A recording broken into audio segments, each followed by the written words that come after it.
Good morning, everybody. Welcome to Immortal Gaming. This is me again, Marvin, and we're now here for another video for Ragnarok Origin. And again, we'll be making a video about the Rune Knight. I'm sorry, I'm Rune Knight.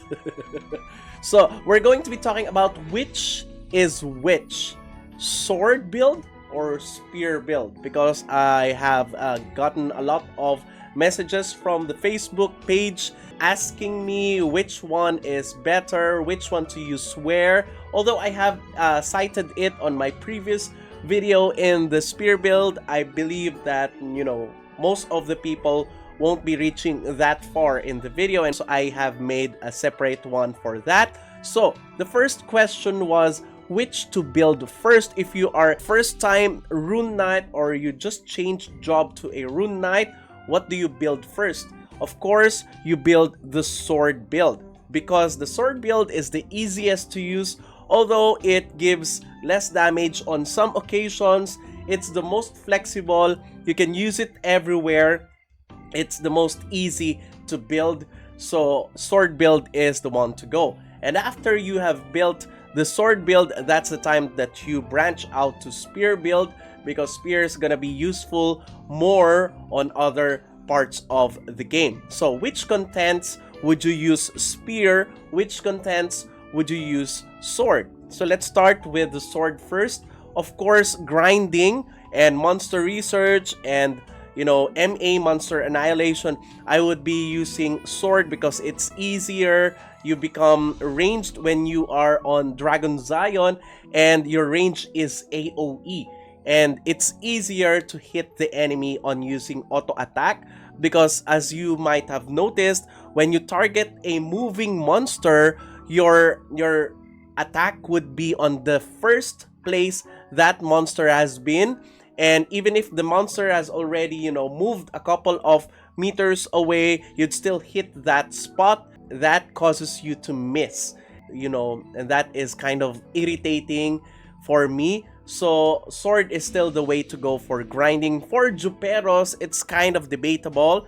If you have a fixed party, spear build yields the highest points, but the sword is still gonna be most flexible and easiest to use on Juperos. Now for dimension drill, it's still the sword because it's easier for small scale group of enemies to avoid your rain of spear, so it's not gonna be useful for that part. Guild expedition, it's very hard to use the spear build on guild expedition, so I would be still suggesting sword. War of Imperium, still sword. I still believe that sword is used there. Endless Tower, it's faster to kill enemies using sword on Endless Tower, particularly the mobs. If you are doing guild leagues and you are on elite part, and you're one of the elites on the guild league, then sword is still suggested on your build. On MVP team rewards, spear is the best. It has the highest number of damage. My damage has almost doubled since I used the spear build. So MVP, it's still spear. Time space anomaly, if you have enough crit, then spear is still the way to go. You have to have around 200 to 220 base crit in order for you to crit a lot on the boss monster on TSA, and or if you have aftershock, that would be better. On Temple of Nightmare, it's faster to kill those enemies with spear, so I'd go for spear on Temple of Nightmare. And if you are on secondary, and if you are one of the members of the secondary in guild leagues, I tried it yesterday. It's it's so much easier as compared to when diving using a sword type, and there's a lot of warlocks on the enemy side. It's better, in my opinion, to use spear. Although it has lower damage, it's safer to use. So if you're that person like me who has a very low defense stats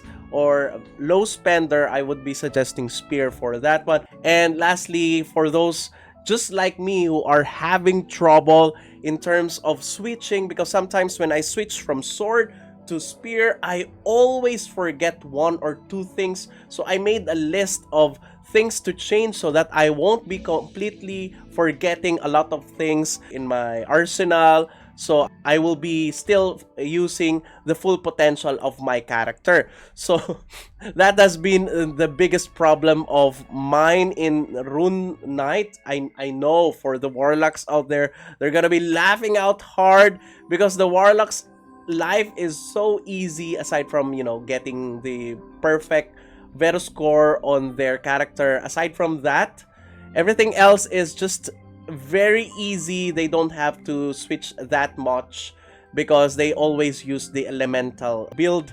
But on Rune Knight, it's kind of so hard, particularly when you are doing MVPs. If you want to deal a higher damage, you have to do it all manually.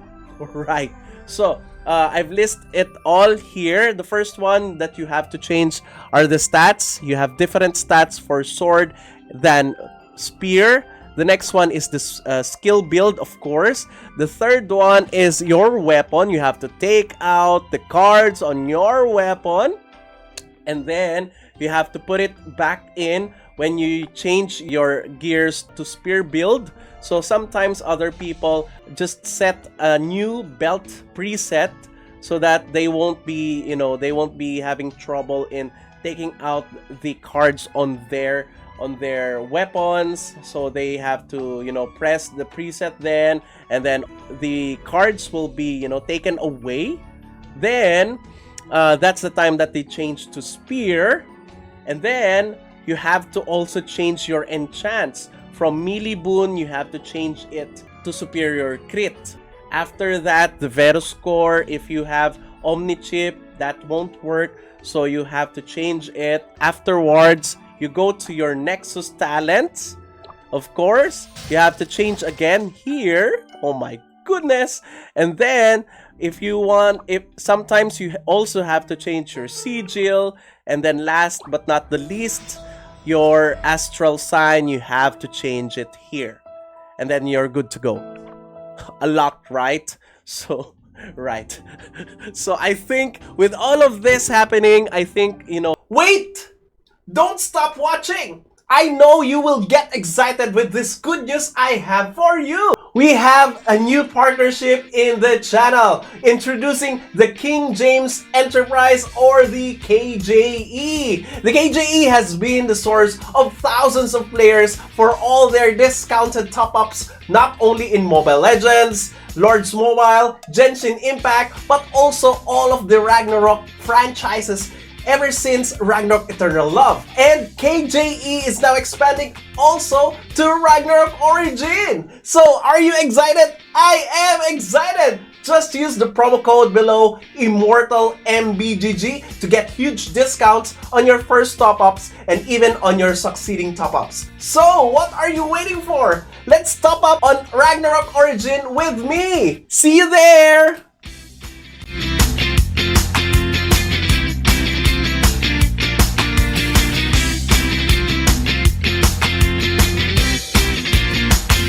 So I think with all of this happening, I think, you know, a lot of people will be switching from Rune Knight to Mechanic, or sometimes Rune Knight to a Warlock for an easier life. But anyway, that's it. If you haven't subscribed to my channel, please do subscribe. If you happen to like the video, please do leave a like. Share this to your friends and click that bell notification button so you get notified every time I upload a new video, start a new stream, or a new content. That's it. See you again on the next video. Bye-bye! 'Cause now I found you.